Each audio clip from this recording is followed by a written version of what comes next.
kira-kira yang mereka lihat kita boleh dari katakan sosok, seperti itu. Kita dari boleh, sosok Angela kalau Elga kita yang bisa katakan gini, banyak sekali politisi yang sekarang duduk dan banyak sekali ada prestasinya, tetapi juga mereka dulunya boleh kita katakan Nurul Arifin, ya kan, dia juga pemain. Tapi saya bukan pemain film itu, saya hanya pemain horor saja gitu ya. Nah, artinya mereka berguna untuk masyarakat gitu. Nah, masyarakat sekarang melihat daripada itu, ketimbang yang memang dikatakan saya yang bagaimana putri segala macam, akhirnya kan terjerat juga masalah gitu. Artinya sekarang masyarakat sudah lebih pintar, mereka bisa menilai, tidak melihat yang karena jadi isu, Anda optimis, karena apa rekam gitu. jejak apa, walaupun Anda masih minim pengalaman di politik, Anda optimis orang tidak akan melihat itu?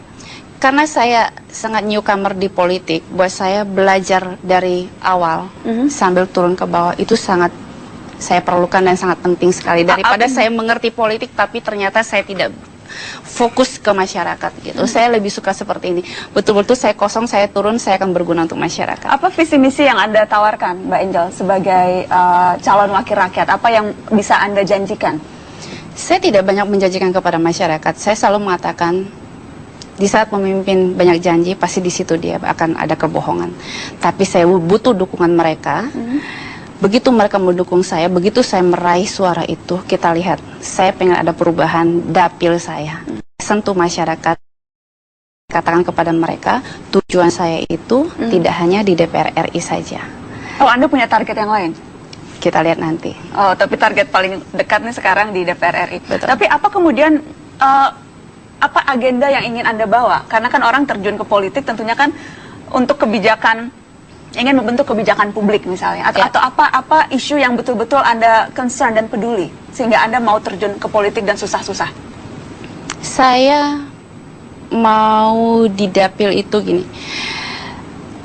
masyarakat kita itu perlu dulu hidup yang nyaman, artinya perut mereka harus kenyang, ya, kebutuhan mereka harus dicukupi. Tentu saja tadi saya katakan ada program-program saya di sana itu yang berkaitan. Saya masuk ke pertanian, saya melibatkan mereka. Nanti tani saya yang berapa hektar itu tumbuh, nanti mereka juga yang menikmati hasil itu, tumbuh-tumbuhan yang saya kerjakan, dan juga TK yang saya bangunkan dengan gratis. Itu kan lebih ke program ya, Mbak, tapi lebih ke apa agenda. Mengapa seorang Angela Elga yang sudah nyaman hidup, jadi bintang, jadi artis begitu ya, pemasukan gampang, kenapa tiba-tiba sekarang mau terjun ke politik? Apa yang betul-betul ingin Anda lakukan untuk masyarakat? Ada orang ingin melakukan sosial dengan cara berbeda. Saya ingin melakukan sosial dengan cara saya yang berbeda, yaitu mungkin saya bilang saya ingin berpolitik. Maka dari itu saya selalu katakan, mungkin di media sudah ada yang tahu, saya mengatakan insya Allah kalau saya terpilih menjadi anggota DPR RI nanti, kalau memang itu garis tangan saya tidak akan menerima gaji itu. Saya murni, saya serahkan kepada masyarakat. Setiap dapil itu kondisinya sangat berbeda, isu-isu seksinya itu sangat berbeda. Di Klaten beda, di Boyolali beda, di Sukoharjo beda. Nah, apa misalnya, Mbak? Apa bedanya di dapil-dapil itu? Misalnya di itu Klaten lebih ke pertanian, ya. Sekarang saya mesti angkat lagi semangat mereka. Gitu. Pertanian spesifiknya apa, Mbak? Kalau di Klaten? Sudah merosot, artinya yang dulunya mungkin berkembangnya sangat bagus, sekarang jadi agak menurun. Karena apa? Mereka banyak sekali yang menjual lahan mereka, akhirnya dibangun gedung, dibangun mall-mall gitu kan. Nah, ini saya coba tanamkan kepada mereka. Tentu tidak bisa kita menyalahkan masyarakat, karena masyarakat juga perlu hidup gitu kan. Tetapi kan kita harus, saya memberitahukan kalau Anda jual itu lahan, satu kali Anda memang dapat uang, tapi anak cucu kalian tidak bisa menikmati lagi, dan kalian akhirnya nganggur lagi, tidak punya pekerjaan. Karena itu saya ambil lahan itu, ya kan, saya ambil lahan itu, saya bilang saya tidak akan bangunkan gedung, saya tidak bangunkan apa-apa, tapi kalianlah yang punya semangat untuk menanam ini kembali gitu. Baik, Mbak Angel, kita ada beberapa tanggapan warga soal caleg-caleg yang berlatar belakang artis. Kita dengarkan sama-sama, nanti saya minta tanggapan Anda. artis itu rata-rata selebriti itu beberapa hal banyak saya temui itu tidak memiliki background tentang politik. Jadi mereka memang hanya aji mumpung dengan modal yang memang dia sudah menjadi artis atau memiliki tampang yang sudah menjual dan masyarakat banyak tahu. Jadi mereka ikut terjun ke politik. Jadi menurut saya itu kurang setuju karena apa juga banyak juga masyarakat atau warga-warga lain yang memang memiliki background yang lebih layak gitu ditempatkan sebagai caleg atau masuk ke dalam dunia politik. Menurut saya untuk kedepannya jika memang mereka hanya bermodalkan tampang saja, lebih baik jadi artis saja deh Mas, daripada merusak di DPR-nya nanti begitu. Mbak Angel, kalau hanya modal tampang saja mendingan tidak usah daripada merusak. Betul, saya setuju sekali. Kalau cuma hanya modal tampang saja mendingan tidak usah, karena kita turun pun tidak gampang. Untuk menyentuh hati masyarakat pun itu sangat tidak gampang. Dan saya setuju sekali seperti itu. Karena itu saya katakan kita harus punya kemampuan dulu. Punya kemampuan. Dan Anda yakin memiliki kemampuan itu? Saya harus yakin. Saya harus yakin. Kalau tidak yakin ya kita kan bertarung. Sekarang ini sampai April ini kita bertarung. Saya harus yakin gitu. Sudah punya rencana akan nanti kalau terpilih akan berada di komisi berapa, akan melakukan apa, tugas-tugas apa? Masih terlalu prematur saya bicara. Nanti mungkin setelah saya sudah terpilih, nanti kita bicara lagi.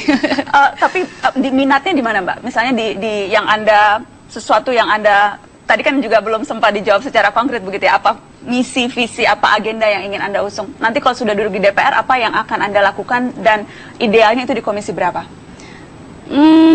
Sekarang masih berubah-berubah sih di pikiran saya. Masih berubah-berubah? Saya masih harus betul-betul memahami kondisi masyarakat yang di dapil saya. Tapi kalau memahami kondisi dan tugas gini, DPR, itu kan besar sekali. Itu tidak mungkin saya bisa lewati dalam 1-2 bulan. Karena itu luas sekali. Dapil saya itu luas sekali. Jadi saya nggak mungkin bisa ngomong, oh saya mau ke komisi dulu sekarang ini komisi berapa. Itu masih terlalu panjang gitu. Yang saya konsen sekarang ini bagaimana saya meraup suara terbanyak-banyaknya.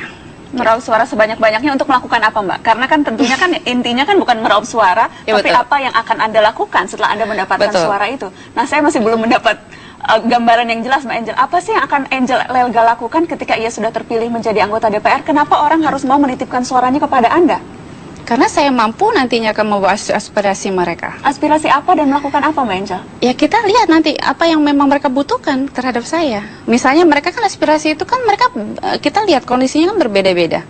Ya kan? Ada yang seperti ini, ada yang seperti itu, gitu kan? Dan tapi kalau begitu kenapa harus pada Angel Elga? Kenapa tidak pada caleg yang lain? Kalau Anda hanya bersikap menampung, apa bedanya dengan apa namanya orang yang lain begitu? Saya tidak menampung. Artinya gini.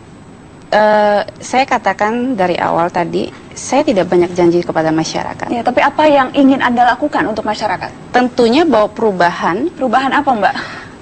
Ya tadi itu saya katakan tentunya dengan perubahan kemiskinan saya harus rubah di sana. Lewat cara apa anggota DPR merubah kemiskinan? Dengan banyak cara nanti. Misalnya satu saja. Mungkin saya bisa merubah pembangunan di sana, ya. Lewat cara apa? Kita lihat nanti seperti apa. Mbak Angel, tapi Anda betul-betul sudah yakin nih menjadi anggota DPR? Karena dari tadi pertanyaan-pertanyaan saya ke Anda, tampaknya Anda menjawabnya juga agak ragu-ragu, Mbak. Anda sudah yakin betul-betul Gini, Anda Mbak, caleg nomor 1 loh, Mbak Angel? Saya caleg nomor 1. Gini, sekarang ini kan sampai bulan April. Saya tidak mau terlalu gamblang berbicara di sini. Nanti akan dilihat sama penonton-penonton yang lain. Lawan saya program saya belum turun, mereka turun duluan. Bagaimana? Bagaimana jadi Anda tidak mau diketahui lawan? Bukankah yang penting sekarang rakyat tahu apa yang ingin Anda tawarkan sehingga mereka memilih Anda, Mbak? Saya pasti berbicara itu tentunya di dapil saya. Oh, di dapil Anda. Ini nonton juga banyak di dapil Anda loh, Mbak. Pasti, mereka sudah tahu kok. Jadi apa yang ingin Anda sampaikan ke mereka lewat program ini?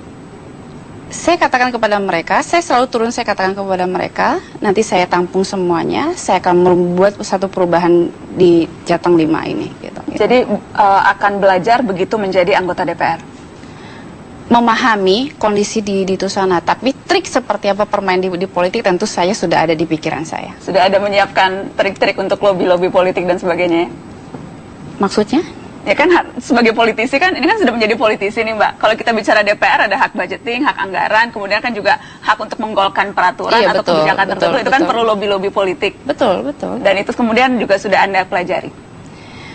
Dengan kedekatan-kedekatan saya dengan petinggi-petinggi, saya yakin akan lebih memuluskan saya untuk